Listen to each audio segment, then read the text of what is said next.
நீங்க நம்ம நகரத்தார். பாருங்க நம்ம நகரத்தார் டிவியை. நம் சமூக நிகழ்வுகள், பொது நிகழ்வுகள், இலக்கிய நிகழ்வுகள் அனைத்தையும் கண்டு கழியுங்கள்.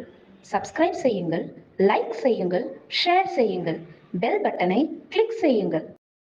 நம்ம நகரத்தார் டிவி நேயர்கள் அனைவருக்கும் அன்பான வணக்கங்கள். நாம் இப்பொழுது காசி நாட்டுக்கோட்டை நகரச்சத்திர மேலாண்மை கழகத்தின் 2023-26 பருவத்தின் பொருளாளராக இருக்கின்ற ஆராவயல் சண்முகநாதபுரத்தைச் சேர்ந்த திரு மாவண்ணா செந்தில்நாதன் செட்டியார் அவர்களை நேர்காணலில் சந்திக்கின்றோம். அண்ணே வணக்கம். அண்ணே வணக்கம். நம்ம நகரத்தார் டிவி நேயர்கள் அனைவருக்கும் அன்பான வணக்கம். அண்ணே, நீங்கள் பொருளாளராக காசி நாட்டுக்கோட்டை நகரச்சத்திர மேலாண்மை கழகத்திற்கு தேர்ந்தெடுக்கப்பட்டிருக்கின்றீர்கள். வாழ்த்துக்கள், வணக்கங்கள். நீங்கள் இதுக்கு முன்னாடி பணியாற்றினீர்களா, தொழில் செய்தீர்களா? இதற்கு முன்பு உங்களுடைய பொது வாழ்க்கை அனுபவங்கள், பொது பணிகள் எங்கெங்கு புரிந்தீர்கள், அந்த விவரங்களை நேயர்களுடன் பகிர்ந்து கொள்ளுங்கள். வணக்கம். நான் ஐசிஐசிஐ பேங்க் ஆஃப் மதுரையில் சேர்ந்து ஐசிஐசிஐ வங்கியாக மாறி 32 ஆண்டுகள் பணி செய்து 2003 விருப்ப ஓய்வு பெற்று 2003 2010 வரைக்கும் என்னுடைய சொந்த ஷேர் டீலிங்ஸை செய்து கொண்டிருந்தேன்.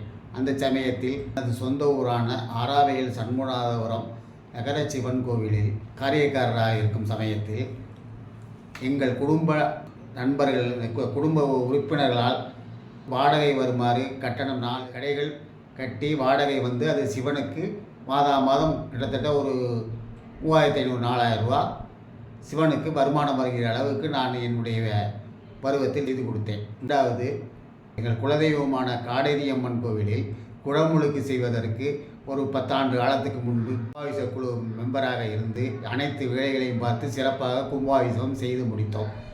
அதன் பிறகு மாத்தூர் கோவிலில் 3 ஆண்டு காலம் நகை பொறுப்பாளராகவும் அடுத்த 3 ஆண்டு காலம் பொருளாளராகவும் இருந்து பல சேவைகளை செய்து வந்திருக்கிறேன். பொருளாளராக இருக்கிற காலத்தில் மாத்தூரில் தந்த இருப்பு 13 லட்சம். 3 வருட காலம் முடித்த பிறகு நான் கொடுத்து வந்த இருப்பு 32 லட்சம். ஆக இந்த மாதிரி என்னுடைய பொருளாளர் பதவியையும் நன்றாக செய்து இருக்கிறீர்கள். காசி சத்திரத்துக்கு பொருளாளராக வந்திருக்கின்றீர்கள், அதை பற்றி சொல்லுங்கள் அண்ணன். காசி சத்திரத்திற்கு இப்போ 2023-26 பொது தேர்தலுக்கு நான் காசி விஸ்வநாதருடைய அருளாலும் 474 பொதுக்குழு மெம்பர்களுடைய உதவியினாலும் பொருளாளராக தேர்வு பெற்றதுக்கு மிக்க நன்றி. அதன் பிறகு 22/3/2023 நாங்கள் 7 பேரும் சார்ஜ் எடுக்கும் பொழுது நிதி நிலைமை சாதாரணமாக இருந்தது. அதன் பிறகு உடனடியாக தைப்பூசம் பழனியிலும் அடுத்ததாக சிவன்ராத்திரி வாரணாசியிலும் இருந்தது. அதற்கும் நாங்கள் நிறைய நன்கொடைகளை வாங்கி செலவழிக்க வேண்டிய சூழ்நிலை வந்தது.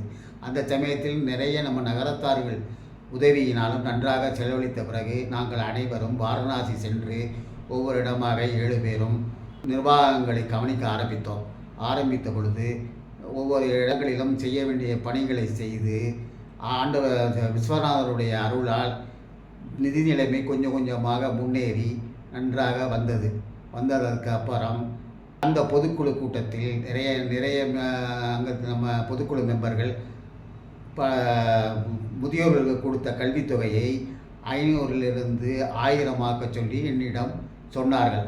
அந்த சமயத்தில் முன்னாள் நிர்வாகம் முதியோர்கள் 160 பேருக்கு மாதம் 500 ரூபாய் மேலே கொடுத்து வந்தார்கள்.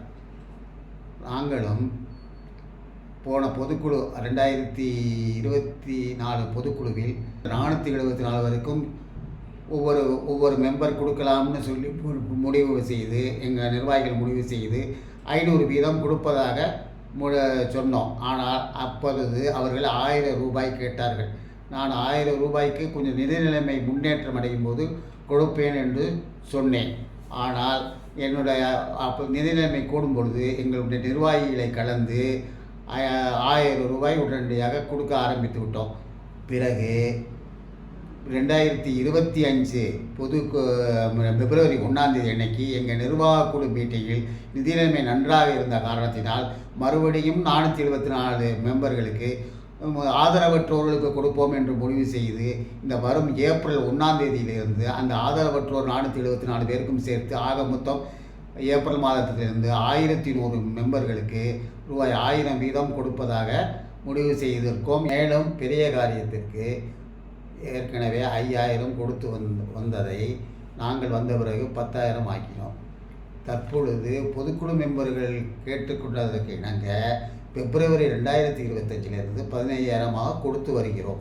இப்போ கல்வி நிதியாக போன பருவத்தில் கொடுத்ததை காட்டிலும் கூட கொடுத்து கொண்டு வருகிறோம். பள்ளிகளுக்கு கிடையாது, கல்லூரிகள், தொழில்நுட்ப கல்லூரி, எம்பிபிஎஸ், என்ஜினியரிங் கல்லூரிகளுக்கு கடந்த ஆண்டே கிட்டத்தட்ட 25 லட்சம் ரூபாய் கொடுத்து வந்திருக்கிறோம். திருமணத்திற்கு ஏற்கனவே கொடுத்த 10,000 கொடுத்து வந்து கொண்டிருக்கிறோம். ஆனால் இப்போ சிக்ராவில் நீங்கள் 10 மாடி கட்டிடம் கட்டிக்கிட்டு இருக்கீங்க உங்கள் நிர்வாகம். இந்த 10 மாடி கட்டிடம் கட்டுனா நிதி நிலைமை வருமானம் என்னவா இருக்கும் அதை பற்றி சொல்லுங்கண்ணே. ஆனால் நாங்கள் ஆரம்பத்தில் இந்த சிக்ரா கட்டடம் கட்டுறதுக்காக நம்ம சத்திரத்துலேருந்து அக்கௌண்ட்டில் பணம் எடுக்கக்கூடாது, ஒன்லி ஃபார் டொனேஷனில் தான் பண்ணணும்னு சொல்லி நாங்கள் 7 பேரும் மீட்டிங் போட்டு என்ன பண்ணலாம்னு ஐடியா பண்ணோன்னா கிட்டத்தட்ட 30 கோடி அளவில் தான் எங்களுடைய எஸ்டிமேட்டு பண்ணலாம்னு நினச்சி பண்ணும்போது தலைவர் என்ன சொன்னாங்க, இது 30 எஸ்டிமேட்டு 60 கோடி வந்துடும், அதனால் நம்ம பண்ணிடலாம்னு சொன்னாங்க. நாங்கள் 7 பேரும் கொஞ்சம் மலைச்சோம், என்னடா அது பண்ண முடியுமான்னு நினச்சோம். பட் தலைவர் என்ன சொன்னாங்க, பணத்தை பற்றி நீங்கள் ஃப்ரீ பண்ணுங்க, நீங்கள் கணக்கு காரியங்களை பார்த்துங்க, நாங்கள் பணத்தை பொறுத்த வரைக்கும் நான் உங்களுக்கு கலெக்ஷன் பண்ணி தரேன், கட்டிப்படுவோம்னாங்க. அந்த தைரியத்தோடு நாங்கள் இறங்கி சிக்ரானந்தவனத்தில் ஆரம்பித்தோம். ஏதோ ஆண்டவன் அருளால், விஸ்வநாதர், விசாலாட்சி, அன்னபூரனுடைய அருளால் அங்கே பணமும் சேர்ந்து இப்போ ஒரு 60 கோடி ரூபா இதில் நிறைய பேர் நம்ம நகரத்தார்கள் டொனேஷன் கொடுத்து கட்டணம் கிட்டத்தட்ட 8 மாடி வந்து விட்டது.